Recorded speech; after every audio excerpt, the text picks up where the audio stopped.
The book of Genesis is amazing in that it doesn't just tell us what to do, but it really teaches us how to live.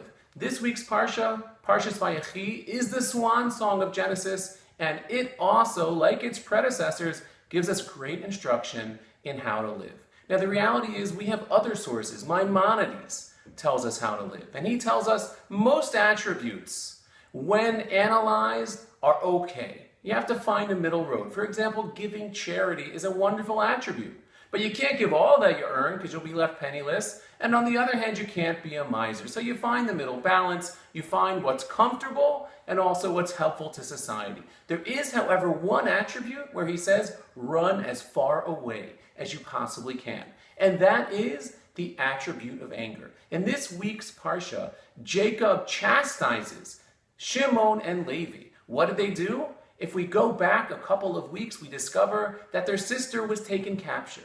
Their sister was violated. So they come in with their guns blazing and they kill every single man in the city and they rescue their sister. What's wrong with that? Why was he upset with what they did? And the answer is, he didn't criticize their action, but he criticized their motive. What they acted on was anger. Their action may have been correct, but their attribute was incorrect. And in fact, for those of you who are Duke basketball fans, you may have looked into Grayson Allen's recent suspension.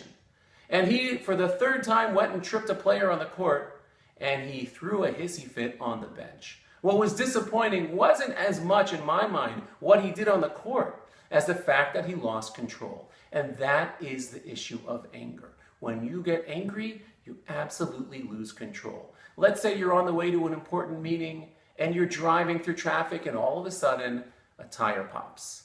You're gonna miss the meeting. Your appointment is over.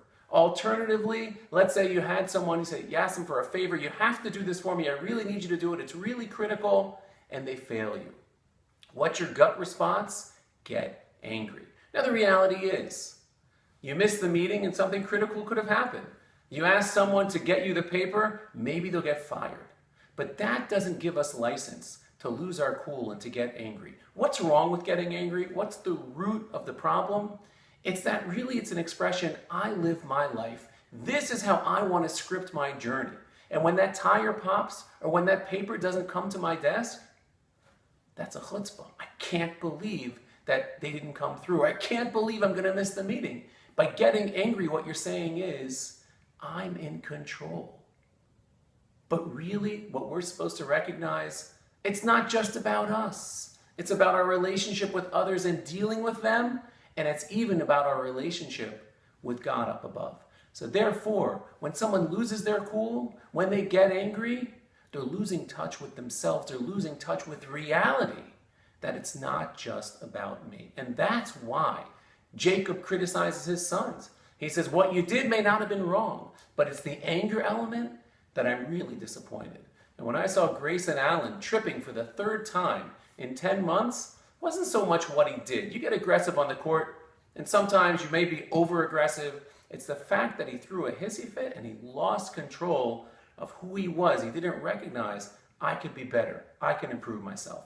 That's what we find in this week's Parsha. It's a very important lesson, and it's something to think about the next time something doesn't go our way. Have a wonderful Shabbos.